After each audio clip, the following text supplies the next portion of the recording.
So we're now up to the turn 7 of the Lion of Ethiopia, and it's December 1st through 10th of 1935. And what is happening in the opening here, you're seeing Italians attacking near Gondar.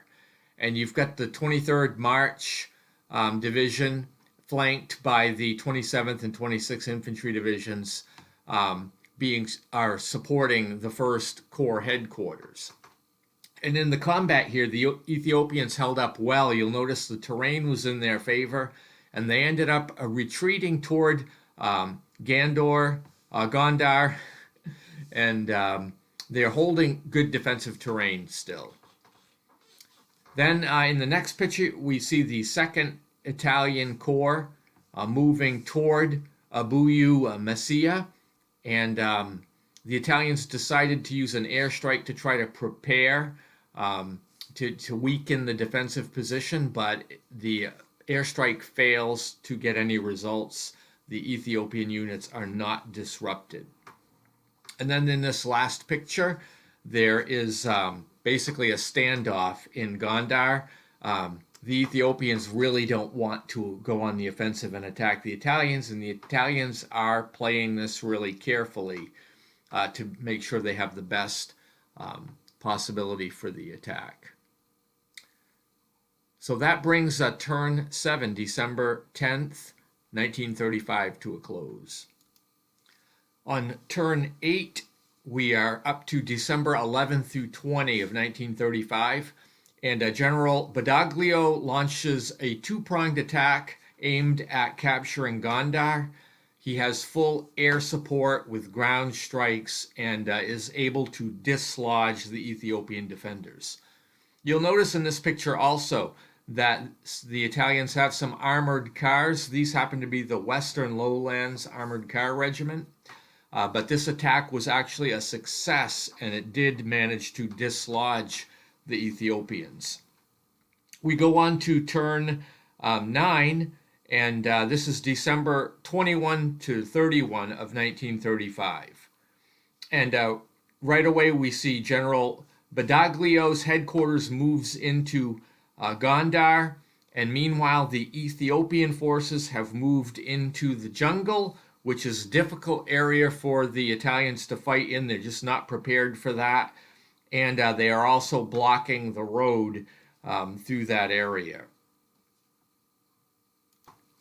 Then there is an airstrike to soften up the defensive target.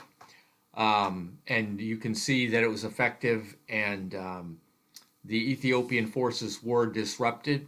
And then in the next picture, there's another air attack, this time against the village at Harar.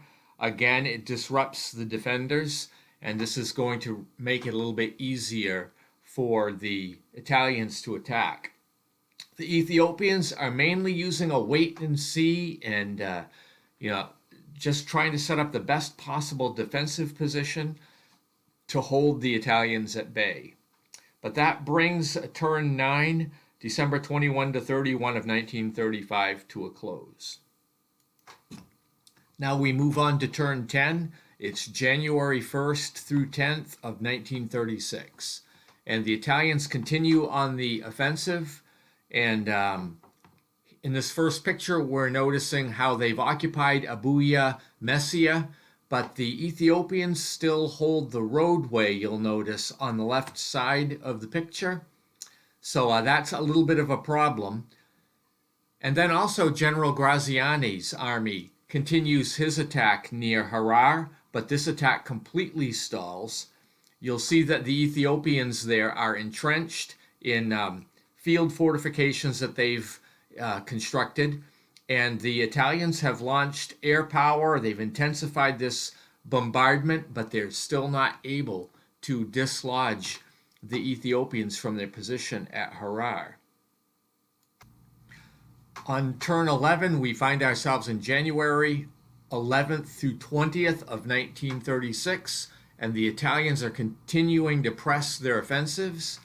This first photo gives us a look at an airstrike launched out near Lake Tsana, and As a result, the Ethiopian troops deployed here become disrupted, and their defenses are thereby weakened.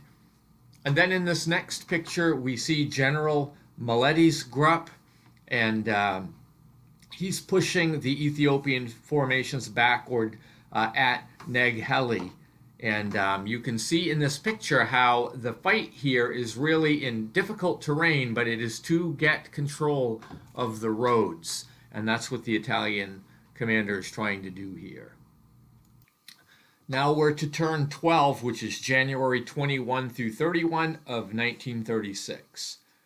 And we're going to open up by showing the fighting that's going on at Lake Tisana. There are a number of Italian airstrikes which do manage to disrupt the Ethiopian forces there, but overall the results are somewhat mixed in the fighting there. Then moving on to the next picture, showing an attack in the center of the map, really. This is with the Italian 2nd Corps and the Ascaro Corps, and they do manage to gain some ground. And I have a photo here that I'm going to include of some Italian artillery of the type that was used in Ethiopia in 1936. And these are represented through the headquarters units. They're attached inside, built into the headquarters units and their effects in this game. Our next photo is showing the Battle of Harar. This is where Graziani is fighting, and he's got the full support of his air force, and he does win what I would call a Pyrrhic victory.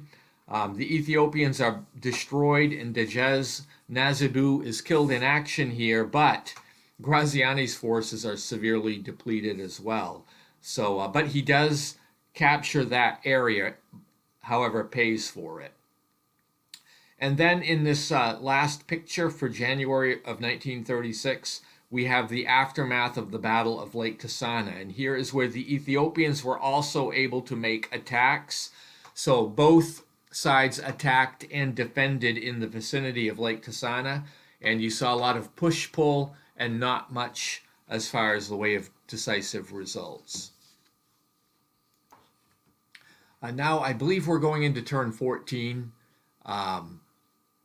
And it's February 1st through 10th of 1936. So I'm going to show a photograph here of the battlefield where you have both sides are getting prepared for battle. You see both sides have an abundance of forces. Admittedly, the Ethiopians are a little bit more brittle, but the Italians open up with airstrikes to try to soften the defenses. And even though the terrain is really favorable to the defender to be able to hide, not all of them were able to escape the Italian aircraft. So some of the units were disrupted. But in the next photo here, number 10, we see where the Italians had launched some attacks near Mount Guna. But here the Ras Kasa of the Ethiopian forces launched counterattacks. And he actually was able to take advantage of an Italian unit that was a little bit out of position and did force it to retreat. So there is some reprieve here for the Ethiopians going on the offensive at times. On turn 15, February 11 through 20 of 1936, I can show you an overview of a part of the map, and you'll notice in this picture the incredible amount of air support that the Italians have, and remembering the Ethiopians don't have any airplanes. And so it's very much asymmetrical. However, the defending terrain makes it a little bit more difficult for the air to be effective, but it still manages to get some disruptions. And you'll see the Italian 1st and 2nd Corps headquarters here, and on the right side of the picture, they've got a mountain regiment that can operate effectively in the mountains. And then this last picture for the turn I'll put up shows a historical picture of the Ethiopian leader at the League of Nations pleading for intervention. So far the sanctions have not really done anything. They've been token because there have been no oil sanctions against Italy, so it hasn't really hurt them that much yet. Anyway, that brings turn 15 to a close, and I thank you for watching and have a great day.